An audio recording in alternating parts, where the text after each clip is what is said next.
Good morning, student. Today I will teach you statistics. In statistics, I will teach you organization of data. Okay, what is organization of data?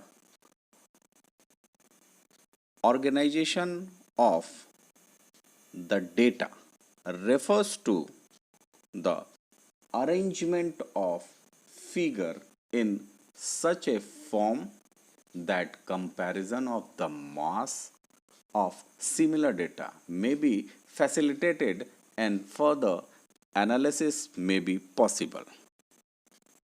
तो organisation of data क्या है भाई? तो organisation of data को हम जब raw data हमको मिलता है, रॉ डेटा हमको कैसे मिलता है?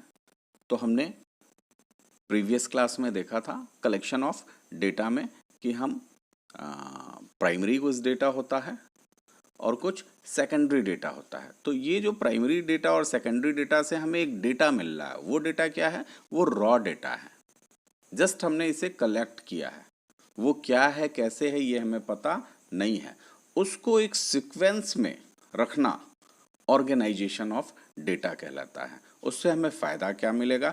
इससे हम कंपैरिजन कर सकते हैं, किसी भी चीज़ का आपस में कंपैरिजन कर सकते हैं। ठीक है, किस लिए? फर्दर एनालिसिस के लिए। ठीक है, तो डेटा को ऑर्गेनाइज्ड फॉर्म में रखना ही ऑर्गेनाइजेशन ऑफ डेटा कहलाता है। क्लियर है?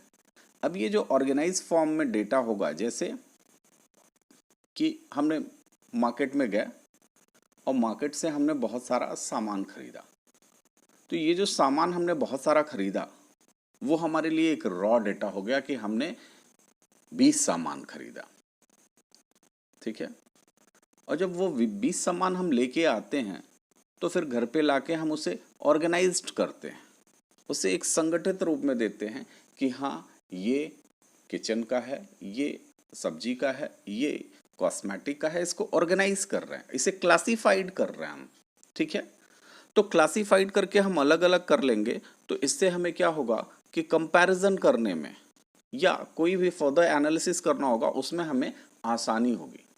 क्लियर है? तो ऑर्गेनाइजेशन ऑफ डेटा के लिए क्लासिफिकेशन मस्ट है।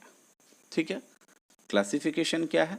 The classification is the process, classification is the process of arranging things in group or classes according to their resemblance and affinities and give expression to the unity of attributes that may exist amongst a diversity of individual. ठीक है, ये क्या कह रहा है? ये हमें ये बता रहा है कि हम जब डेटा लेते हैं तो उस डेटा को हम एक्सप्रेस करने के लिए, उसके अलग अलग गुणों को बताने के लिए, एट्रीब्यूट्स को बताने के लिए हम उसे अलग अलग पार्ट्स में डिवाइड करते हैं, उसे क्लासिफाइड करते हैं। जब तक हम डेटा को क्लासिफाइड नहीं करेंगे तब तक वो डेटा हमारे लिए रॉ डेटा होगा और उससे हम कोई भी रिजल्ट नहीं निकाल सकते हैं। ठीक है, तो बहुत सारे डेटा होते हैं, उन डेटास को हम क्लासिफाइड करते हैं। ठीक है, तो classification of data organisation data का मोस्ट इंपॉर्टेंट थिंग्स होता है। क्लियर है? अब आते हैं कि जो हमारा क्लासिफिकेशन है उसका ऑब्जेक्टिव क्या है, क्या फायदे हैं उससे हमको। ठीक है, तो ऑब्जेक्टिव ऑफ क्लासिफिकेशन पहला है हमारा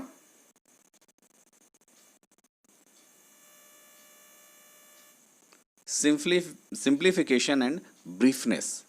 जब हम डेटा को क्लासिफाई करते हैं तो उससे हमें क्या आसानी होती है कि वो उसे हम सिंप्लीफाई कर लेते हैं और उसे हम ब्रीफ कर सकते हैं इजीली। क्लियर है? जब हम उसे पार्ट पार्ट में अलग अलग कर देंगे तो वो हमारे लिए इजी हो जाएगा। अगेन सेकंड ऑब्जेक्टिव क्या है? यूटिलिटी। यूटिलिटी क्या है? आप लोग माइक्रो इकोनॉमिक्स में पढ़ चुके हैं कि want satisfying capacity of commodities known as utility. मतलब जो हमें सेटिस्फाई कर रहा है, जिस लेवल में सेटिस्फाई कर रहा है, वही तो हमारी यूटिलिटी है। तो डेटा हमें क्या करेगा, रॉ डेटा को जब हम क्लासिफाइड करते हैं, अलग अलग पार्ट्स में उसे डिस्ट्रीब्यूट करते हैं, तो वो हमें क्या कर रहा है, सेटिस्फाई करेगा कि हम जिस गोल को लेकर उस डेटा को कलेक्ट किए हैं, वो गोल हमारा यहाँ पे सेटिस्फाई हो रहा है। Is that clear? नेक्स्ट है कंपेरेबिलिटी। कंपेरेबिलिटी ये क्या है भाई? तो इसे हम इजिली कंपेयर कर सकते हैं। मतलब कोई भी डेटा हमारे पास रॉ डेटा आ रहा है, तो अब कोई दो चीज है, जैसे हमने मार्केट से सामान ही लेके आया और उसमें हमारी सब्जियां भी थी, वेजिटेबल्स भी थे, किचन का भी सामान था, और भी बिस्किट नमकीन वगैरह जो भी लेके हम आए। तो अब यहाँ पे हम उसे कंपेयर कर सकते हैं कि हमारा जो किचन का सामान था वो ज़्यादा महंगा था, या हमारी सब्जी महंगी थी, या हमारी बिस्किट्स नमकीन एक्सेट्रा वगैरह जो भी लेके आए हम वो महंगा था। क्या चीज़ हमने ज़्यादा मात्रा में खरीदा, क्या चीज़ हमने कम खरीदा। तो यहाँ पे कंपेयर करने में भी हमें क्लासिफिकेशन बहुत इंपॉर्टेंट रोल प्ले करता है। क्लियर है? नेक्स्ट है साइंटिफिक अरेंजमेंट। ये क्लासिफिकेशन हमें साइंटिफिक अरेंजमेंट में भी मदद करता है। क्लियर है? तो ये हो गया ऑब्जेक्टिव ऑफ क्लासिफिकेशन। अब नेक्स्ट आता है हमारा बेसिस ऑफ क्लासिफिकेशन। ठीक है, कि क्लासिफिकेशन के बेसिक क्या है, किस बेस पे ये क्लासिफिकेशन किया जाता है। तो इसके कई टाइप है। पहला है ज्योग्राफिकल एंड और स्पेटियल क्लासिफिकेशन, यानी कि ऐसा क्लासिफिकेशन जो ज्योग्राफी के बेस पे किया गया हो। यानी कि अगर हम अपने स्टेट की ही, अपने कंट्री की ही बात करें, तो हमारे कंट्री में बहुत सारे स्टेट हैं। अब कौन सा स्टेट किस मामले में अच्छा है और किस मामले में बुरा है, तो जब हम ये क्लासिफाई कर ले कि हाँ पंजाब में वीट का प्रोडक्शन बहुत ज़्यादा होता है, बिहार बंगाल में राइस का प्रोडक्शन बहुत ज़्यादा होता है, तो यहाँ पे हमने किस बेस पे इसको कंपेयर कर रहे हैं, तो इस ज्योग्राफिकल बेस पे हम कर रहे हैं। क्लियर है? तो हम क्लासिफिकेशन जो करते हैं उसके बेसिस पे, उसके बेसिस जो हैं वो एक है ज्योग्राफिकल और स्पैटियल क्लासिफिकेशन। क्लियर है? सेकंड क्लासिफिकेशन है क्रोनोलॉजिकल। क्रोनोलॉजिकल क्लासिफिकेशन क्या कहता है? क्रोनोलॉजिकल क्लासिफिकेशन ये कहता है कि हम टाइम के बेस पे किसी भी डेटा को क्लासिफाई कर रहे हैं। टाइम बेस मतलब 1991 में क्या था, 2000 में क्या हुआ, 2015 में क्या हुआ, 2020 में क्या हुआ। तो जब हम टाइम के बेस पे किसी भी डेटा को क्लासिफाई कर रहे हैं, उसे डिवाइड कर रहे हैं, तो वो हमारा क्रोनोलॉजिकल क्लासिफिकेशन कहलाता है। ठीक है? फिर अगला है क्वालिटेटिव क्लासिफिकेशन। क्वालिटेटिव क्लासिफिकेशन का मतलब क्या है कि किसी भी रॉ डेटा को उसके गुण के आधार पे, कि वो जैसे ये बहुत मीठा है, ये बहुत अच्छा है, ये बहुत नटोरियस है। मतलब अगर बात करी जाए तो नॉर्थ इंडिया के लोग बहुत नटोरियस होते हैं, या साउथ इंडिया के लोग बहुत नटोरियस होते हैं। अब ये उनके एक गुण है, नटोरियस होना, बदमाश होना, ये उनका एक गुण है।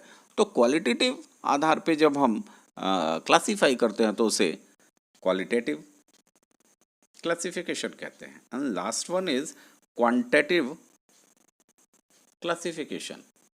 क्वांटिटी के आधार पे, क्वांटिटी का मतलब नंबर्स के आधार पे, कि कितने लोग नॉर्थ इंडिया में लिटरेट हैं, कितने लोग नॉर्थ इंडिया में इलिटरेट हैं, कितने लोग साउथ इंडिया में पुअर हैं, कितने लोग नॉर्थ इंडिया में रिच हैं, ये नंबर्स के आधार पे जब हम किसी भी डेटा को क्लासीफाई करते हैं तो उसे क्वांटिटेटिव क्लासिफिकेशन कहते हैं। तो ऑर्गेनाइजेशन ऑफ डेटा में डेटा को हम ऑर्गेनाइज करते हैं ताकि उससे हम किसी भी रिजल्ट को पा सकें। ठीक है, तो ऑर्गेनाइजेशन ऑफ डेटा में सबसे मोस्ट इंपॉर्टेंट थिंग्स होती है कि डेटा को हम क्लासीफाई करेंगे। रॉ डेटा लिया, उसे एक जगह रखा, एक पेज पे हमने असेंडिंग या डिसेंडिंग ऑर्डर में रखा, जो भी ऑर्डर होगा उस ऑर्डर में रखा, फिर उसे हम क्लासीफाई करेंगे, कई भागों में अलग अलग बांट देंगे। ठीक है, बांटने से हमें फ़ायदा क्या मिलेगा, उसके ऑब्जेक्टिव क्या होते हैं, तो उसके ऑब्जेक्टिव हमने यहाँ पे देख लिया है। अब ये जो हम क्लासिफिकेशन करते हैं उसके बेसिस क्या है, मतलब किस आधार पे वो क्लासिफिकेशन किया जाता है, तो हमने बताया कि ज्योग्राफिकल बेस पे किया जाता है, क्रोनोलॉजिकल बेस पे किया जाता है, क्वालिटेटिव बेस पे किया जाता है, क्वांटिटेटिव बेस पे किया जाता है। तो ये हमारा डेटा को ऑर्गेनाइज करने का तरीका है। ओके, यहाँ तक आप लोग बुक से गो थ्रू करेंगे। इसमें किसी को भी कोई दिक्कत आएगी तो वो मुझसे बेहिचक पूछ सकता है। Thank you class.